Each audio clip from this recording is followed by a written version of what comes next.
શાંતિકરણ જગ ભરણ તું અન ઘડણ ઘણા ભવઘાટ નમો ગાદ નારાયણી માં વિશ્વરૂપ વૈરાટ। આ ભગવતી માં પીઠળના ધામમાં આજથી આ ખાલી ગામ નથી પણ અનુભાનું લીમડા તો છે જ, પણ માં પીઠળ ધામ છે એટલે માની પણ કૃપા થઈ, પીઠળ ધામ બન્યું। સાસલા પરિવાર, કોઈ પણ પરિવાર હોય, કોઈ પણ કુટુંબ હોય, સારું કાર્ય ભેળા થઈને જ્યારે કરી શકે ને ત્યારે તમારી 72 પેઢી સ્વર્ગમાં રાહડા લેવા માંડે કે અમારા કુળમાં માં જોગમાયાને બેહારી, માને બેહારી। અને મારું અહીંયા માની પીઠળને તો હું બહુ માનું, અમારે પૂજાય છે માં પીઠળ, અમે બહુ માની। આપ બધાએ પણ પ્રોગ્રામ માટે મને કીધું, પણ હવે તારીખ ખાલી નહોતી, સાહેબે કીધું એટલે એક વાત તો ઈ કરી દઉં। ચંદનનો કોંટો ફૂટેલો વનમાં, જંગલમાં કોંટો ચંદનનો, અને વનરાય બધી આનંદ કિલોળ કરતી હતી। કવિ નીકળ્યો, પૂછ્યું કેમ આટલા બધા આનંદ છે? તો કે અમારા કુળમાં, અમારા જંગલમાં એક ચંદને કોટો કાઢ્યો છે, તો ચંદન છે ને અહીંયા ઉગશે ને તો બધા એને જોવા હાટું આવશે, હારા હારા ચંદનને જોઈને આવશે। એમ ચંદન રૂપી કોટો અહીંયા ફૂટ્યો મારા પરમ મિત્ર ઇટાલિયા સાહેબ, એટલે હું અહીંયા આવ્યો છું। અને તમારી બધાની લાગણી તો છે જ, પણ માધ્યમ તો એ બન્યા ને, સરળ સ્વભાવ નમન કુટિલાય યથા લાભ સંતોષ સદાય। બાપાને મળ્યો માડીને ઘેરે બધાને, તમે ગમે ત્યાં પહોંચી જાઓ, તમે આભને અડી જાવ એ મહત્વનું નથી, પણ આભને અડ્યા પછી આપણા પગ ધરતીને અડતા હોય ને તો દુનિયા આવો આવો કે। પણ આ પરિવાર, સાસલા પરિવારનો જે પ્રેમ છે, હું આવ્યો ત્યારેનો હું જોઉં છું, ઉમળકો જે છે। ખાસ તો મને એમ થયું માવડિયું કીધું, બેનું કે આવ્યા છો ને તો કાંઈક સંભળાવજો, તો હું અહીંયા ગાવાનો છું 2 કડી, માં હાટું એ બેનું હાટું, માવડિયું હાટું। અને અમારી આ નેહડામાં રહેવાવાળી માવડિયું છે, આ માવડિયુંના શેડામાં બાળકો હાટું ટોપરું કે હાકર જ બાંધ્યું હોય એટલું ન હોય, કંઈક આ પીછળની દીધેલી રીધી સીધી બાંધેલી હોય, પોટલામાંથી છોડીને આપી દે એ છે। અને એવી ભગવતી પીઠળ અહીંયા બેઠી છે માં, અને એના માટે જોગમાયા હે જાગતી। 9 નોરતા આપણે પૂરા કર્યા, ચૈત્રી નવરાત્રી, અને તમારે આ 3 દિવસીય આ ધર્મોત્સવ, આવું ધામ મંદિર તમે, મેં કીધું એમ આવીને આવી રીતે ભેળા રહેશો ને તો ધામે થાય ને તમારા સમાજમાં કામે થાય, ભેળા રહેજો એટલે આવા ધામે થાય કામે થાય। એટલે ભગવતીને મારે પ્રાર્થના રૂપે 1-2 કડી અહીંયાથી ગાવી છે કે નવે ખાંડ નામને જાળી ભજુ પીઠળ ભજાલી રે, નવે ખંડ નામને જાળી રે માં અહરણ એક નાળી આ ધરતી માથે જેદી મેઘાસુર પ્રગટો મારી। એ માં અમને કોણ બચાવે? અમે તો વગડામાં રહેવા વાળા, પણ ખટકે ગ્રાસ ત્રિભુવન ખાય, એકુક કોળી એકુક બ્રહ્માંડ ને ખાઈ જાય એવા રાક્ષસો જ્યારે આવે ત્યારે અમે એના હામાં હથિયાર લેવા કરતા અમે થડાવાળીને કહી અને ઊભી થાય, ભબકે ગણ ભૂત ભયંકર ભૂતળ નાથ અધંકર તે નખ તે ભણકે તળ ગંબર બાદાય ભંખર ગાજત જંગર બાહ ગતે। ઈ જેમ વીરભદ્ર નામનો ગણ શંકરનો છે, એને હુકમ કરવા વાળી આ છે,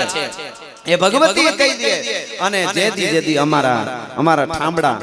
અમારા વાસણ, અમારી તાહળીઓ, અમારી થાળીઓ, એમાં જ્યારે મહેમાન આવે ને બેહને ત્યારે એની રીધી સીધી અને એને જમાડી, અને અમીના ઓડકાર દેવરાવા વાળી પણ માં પીઠળ છે નેહડામાં। અહરણ એક નાડી અન જેથી મેઘાસુર પ્રગટો માડી, એને વળો ભીલ ખબરે પીધો લોબડી વાળી રે, નવે ખંડ નામને જાળી રે। અન ઘોરીએ જેજી તોપ મંગાવી, અન ચંડી તોય પર ચલાવી રે। મંદિર ઉપર જ્યારે ઘોરી આવ્યો બાદશાહ, એને તોપુ હાકી અને એક કવિને આમ શબ્દ નીકળી ગયો કે હે માં, અમે તો તારા આધારે જીવવા વાળા, આ બાદશાહ તારા મંદિર ઉપર તોપું મૂકે તો અમે કોને આધારે? અમે માલધારી માણ હું કહેવાય, જંગલમાં રહેવા વાળા, વગડે રહેવા વાળા, તારા મંદિર તોડે તો અમારા ઝૂંપડા હું જીક ઝીલવાના। અને ચારણે દુહો કીધો કે મમન બેગમ ગોરી બાદશાહ દળ લઈને જો પાછળ જાય, પાછો જો આમનામ જીવતા વયો જાય, દળ હો તો હાજે હાજો। તો હિંધર લાજે હોરઠી પાસે પહાડાની પીઠ બાઈ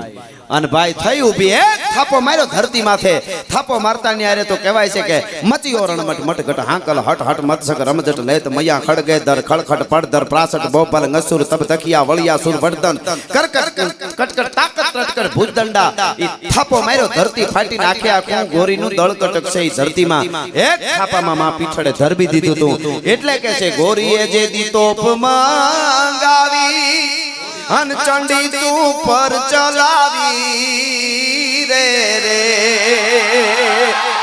તે દી દાજું તે કટક પાતાળે તરત દાઢાલી રે ભજા તું ને ભેળિયા વાળી રે નવે ખાંડ નામ ને જાળી ભજા તને ભેળિયા વાળી રે અને હે માં અમારા ચારણો ના જુનાગઢ નવાબ અને સામે પાટણ નો બાદશાહ મૂળ નવાબ ની નીચે જ આવે પાટણ એટલે પ્રભાસ પાટણ પ્રભા ક્ષેત્ર અને એના માણસો ચારણોના હાંડબેડાની આજુબાજુમાં સરખડાના એવા નેહડા બધા અને એના ખાડું હાકી ગયા રાજની સત્તા શું કરવું અને ચારણ ભાઈઓ વિચાર કરે છે કે ઓહો આપણી આયુ આવી જોગમાં હું આપણે ફળા પૂંજી અને આપણા ખાડુને હાકી જાય હે માં હાજે હુતા હુતા ચારણને નીંદર નથી આવતી ને પ્રાર્થના કરે છે હે 9 લાખ લોબડિયાળીઓ આવડ ખોડલ ગાવી ગાવી મોગલ મસરાળી માત જાગ મેલડી જાગ જ્વાળા ડાઢાળી અંબે કર્નલ ગાવી ગાવી બૌસર બિરદાળી હાલી આવી હિંગોળ ગેલ રાજલ મહાકાળી સમરથ સભી નવલક સખત સોરા સીની ચારણા ઉપરે દેવી ના ઓંગ અભિષેક કાજ સુધારણા રમજમતી રવરાય આય ઉપર તું આવે કામય બૂટ બલ્લાળ બાઈ કુબડી બોલાવે માનવ જેતન માત ચાંપલ ને ચાળક નેચી વરુડી ને હવદેવ રાણબાઈ હવેલ અને રવેચી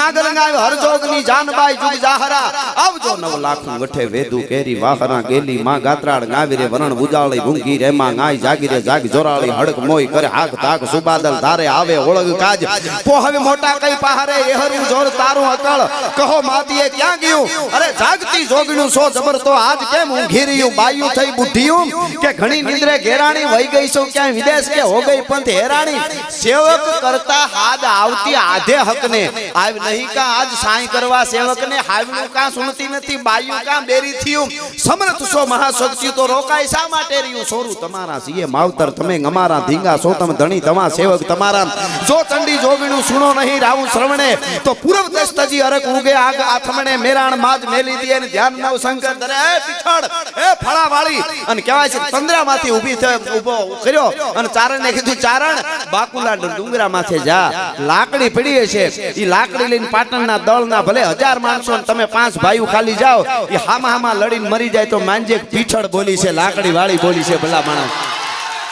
અને બાકુલાના ડુંગરે જાય ને લાકડી આજ પાટરામાં પૂંજાય છે આપણે સાપડા સડે જોઈએ છે ઈ લાકડી લઈ અને ગયા ને ઓલા હામા હામા મીડા બાંધવા અને હામા હામા બાંધીને કેટલા મરી ગયા ને કેટલા ભાગી ગયા 5 ભાઈ ઉભા ઉભા જોવે ઓલાને દુશ્મન દેખાણા હામા હામા 1000-2000 ની ફૌજ હતી ને એને 1000 બે ભાગ થઈ ગયા હામા હામા લડ્યા અને પછી ટૂંકમાં કહું તો આની પીછડાએ કીધું તમારી ભેહું નહીં હવે એને ગુનો કર્યો છે તો એના દંડમાં એનું ખાડું આપતા આવજો પાટણનું હોત એની ભેહું લઈ આવ્યા અને વૈયા આવ્યા પછી નવાબને ફરિયાદ ગઈ કે 5 ભાઈઓ ચારણો છે માલધારી ઈ અમારું પાટણનું ખાડું હાકી ગયા એટલે નવાબ પોતે આવ્યો ચારણોને નહીં ચારણો મુંજાણા કે નવાબ આવે એટલે તો કેમ એને પુગાય એટલે પીછડે વળી સપને આવીને કીધું કે નવાબ આવે ગમે આવે એને કહેજો તમારી હોય ગોવાળને બોલાવો વર્તીને લઈ જાય ઓલા પાટણના રાજાના ખાડુના કાયમ ચારવાળા ગોવાળ આવીને જોવે તો એકોઈ ભેની અણહારું ફેરવી નાખી ઈ કે આ તો આપણી નથી તો આ બધા ખોટા છે નવાબે એનો દંડ કર્યો ને આ ભેહું આને રહ્યું કાયમના માટે એટલે અહીંયા કડી છે ખાડું ને તો ચોરખા ખોળે અનપુગી પાટણની પ્રોડે રે તે દીવાન હિંગડાનો ફેરવી નાખ્યો સિંગડા વાળી રે નવે ખંડ નામને જાળી રે નવે ખંડ નામને જાળી ભજા તને ભેળિયા વાળી રે નવે ખંડ નામને જાળી રે હે ભગવતી ભગવતી કાયમના માટે છેલ્લે સાસલા પરિવાર માટે અમારા માટે આપણા બધાય માટે એટલું કહેતો જાઉં માં પૈસા તો અમારી આબરૂ પૈસા અમારે અમને તને લાગતો હોય કે દીધા જેવા છે તો દેજે ના નથી ખૂબ જોઈ છે હોય છે તો સારા ઠેકાણે વાપરવા થાય પૈસા અમારી લાયકાત હોય તો દેજે ગાડીયું મંગલા ખૂબ આપજે ના નથી પણ અમારી લાયકાત હોય તો દેજે પણ બધાય વતી કહું છું કે અમારા કુળની આબરૂ કાયમના માટે હાથવી લેજે એનાથી મોટું કાંઈ નથી એવી ભગવતી પીછળ કાયમ બધાને ભેળા રાખે અને ખૂબ કાયમના માટે આપણી ઉજળી પરંપરા છે જે છે નેહડાની એ તમે જાળવી રાખો આ માવડિયું છે એ કાયમના માટે મર્યાદા અને રોટલો ખવડાવવામાં કાયમના માટે પીછળ એના હાથ બેઠી રહીએ અને આ પરિવાર આવા રૂડા કામ કરતા રહીએ મારા પરમ મિત્ર સાહેબ અને અમારી એવી લાગણી એકાબીજાની છે અને એમણે કીધું કે એણે એવું નથી કીધું કે અમારા ગામના ફલાણા ભાઈઓ છે તો જરાક આવો એમણે એમ કીધું અમારા ગામના અમારા ભાઈઓ છે ને માલધારીઓ એને તમારા ઉપર બહુ પ્રેમ છે એટલે અહીંયા પીછળે હુકમ કરી દીધો ને મારો લાકડીયા પ્રોગ્રામ છે એટલે ત્યાં પાછો મારે હાડાને હવે ચાલુ કરી દેવાનું છે એટલે આપ બધાયનો રાજીપો વ્યક્ત કરું છું ભગવતી માં પીછળ કાયમના માટે આપ બધાને ભેળા જ રાખે હંપ દે અને સંસ્કાર દે અને તમે સંસ્કારી અને હંપવાળા રાષ્ટ્રપ્રેમી બનો એટલે બીજું બધું એની મેળાએ આવી જાય બોલો પીછળ માત કી બોલો પીછળ માત બોલો પીછળ માત બોલો પીછળ માત બોલો પીછળ માત